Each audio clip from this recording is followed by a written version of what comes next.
अगर आप भी यही सोच रहे हो कि हाई स्पीड इंटरनेट कब तक मेरे पास होगा, तो ये जल्द ही होगा आपके पास में और कुछ ही सालों में होगा, क्योंकि स्पेस एक्स ने 60 स्टारलिंक सैटेलाइट स्पेस में छोड़ दिए अपने फैल्कॉन 9 रॉकेट से, जो कि करीबन 550 किलोमीटर धरती से दूर इनको छोड़ के आया, जो कि स्पेस में है और ये वहीं पर ऑर्बिट करते रहेंगे। फिलहाल के लिए ये सिर्फ 60 है, लेकिन ऐसे और भी कई बैचेस भेजे जाएंगे जिसमें करीबन टोटल 12,000 स्टारलिंक सैटेलाइट होंगे जो एक दूसरे से इंटरकनेक्टेड होंगे, जो कि पूरी पृथ्वी को घेर लेंगे, जिसके बाद में आपको करीबन 2020 के एंड या फिर 2021 तक आपको हाई स्पीड इंटरनेट मिलने की संभावनाएं हैं। जिसके बाद में आप दुनिया के किसी भी कोने पे रहते हो, चाहे किसी जंगल में ही बैठे हो या फिर माउंट एवरेस्ट के ऊपर बैठे हो, वहाँ भी आपको हाई स्पीड इंटरनेट मिला करेगा, करीबन 1 Gbps का। तो फिलहाल के लिए welcome to amazing random fact. मेरा नाम है भारत शर्मा, आप देख रहे हो देखो इसको। आशा करता हूँ आज का दिन आपको बहुत अच्छा बीत रहा होगा।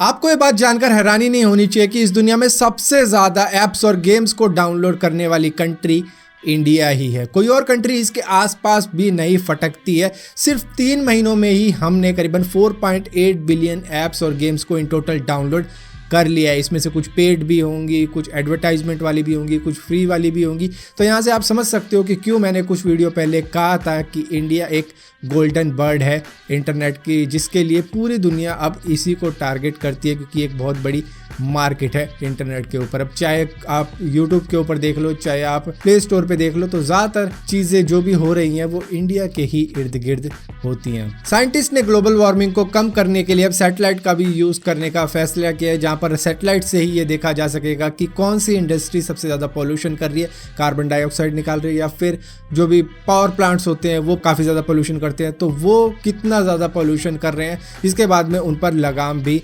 लगाई जा सकती है। यहाँ पर आर्टिफिशियल इंटेलिजेंस का भी यूज़ किया जाएगा, जहाँ पर वो खुद ही इंडिकेट कर देगा कि इस जगह से सबसे ज़्यादा पॉल्यूशन हो रहा है, कार्बन डाइऑक्साइड यहाँ से निकल रहा है, तो जिसकी वजह से वहाँ पर भी कुछ एक्शन देखने को मिल सकता है। इस दुनिया में सबसे ज़्यादा मजबूत हार्ट साउथ अमेरिका के एंडीज में रहने वाले लोगों का होता है, क्योंकि वो ज़्यादातर नेचुरल चीज़ें खाते हैं। वो फास्ट फूड, जंक फूड इतना ज़्यादा नहीं खाते, इसी वजह से उनका हार्ट इस पूरी दुनिया में सबसे ज़्यादा मजबूत है। 2018 में अमेरिकन ने करीबन $40 बिलियन की शॉपिंग करी थी, वो भी नशे की हालत में, जहाँ पर उनको कुछ मालूम नहीं था कि वो क्या चीज़ें खरीद रहे हैं, जिसके बाद में अगले दिन वो रिफंड मांग रहे थे। नशे की हालत में किसको क्या मालूम रहता है, वो तो बस चौड़ में कहता रहता है कि बोल बेटे क्या चाहिए। बेटा भी बाप मेरे को PS4 दिला और iPhone X दिला, अब आगे तेरी खुद की इच्छा है। 1960 के दौरान ब्रिटिश कोलंबिया के जंगलों में रहने वाले फ्रांसिस वाटन के मेंढे यानी कि रैम को कुछ हिरणों ने मार दिया था, जिसके बाद में उनसे बदला लेने के लिए उन्होंने करीबन 8 हिरणों को मार दिया था। और उसके बाद में क्योंकि वो उनको पका के खा नहीं सकते थे, क्योंकि उनके दांत नहीं थे, जिसकी वजह से उन्होंने उन्हीं हिरणों के दांत से अपने दांत बनाए और उसके बाद में उनका मांस खाया। स्पेन और पुर्तगाल के बीच में एक जिप लाइन भी है, जिस पर लटक कर आप बॉर्डर क्रॉसिंग कर सकते हो, जो करीबन 720 मीटर की है, जिसमें अगर आप लटक के स्पेन या फिर पुर्तगाल जाते हो तो आपके टाइम में करीबन 1 घंटे का डिफरेंस आ जाएगा, क्योंकि इन दोनों कंट्री के टाइम जोन में 1 घंटे का ही डिफरेंस है।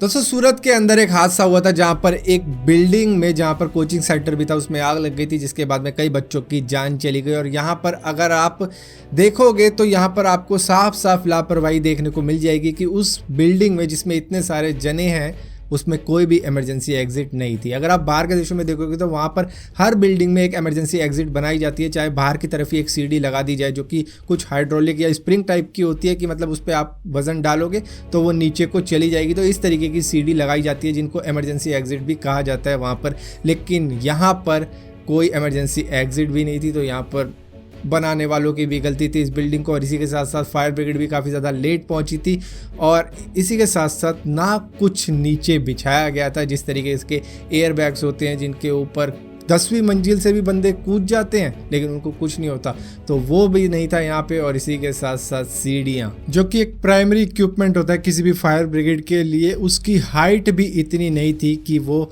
उन बच्चों तक पहुंच पाती।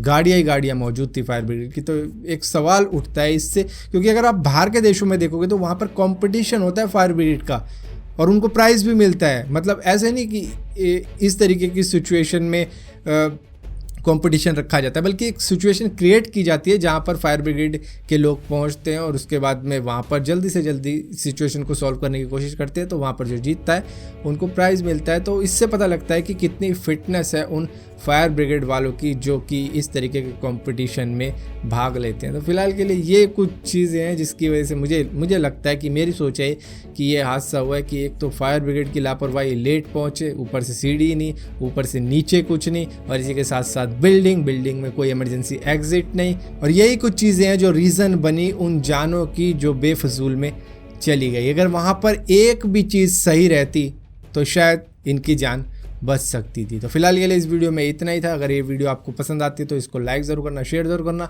और इसी के साथ साथ इसी टाइप की और भी वीडियो देखने के लिए इस चैनल को सब्सक्राइब ज़रूर करना, और सब्सक्राइब किया तो बेल का आइकन ज़रूर दबाना, वरना आपको मालूम भी नहीं चलेगा कि मैंने वीडियो डाली भी है।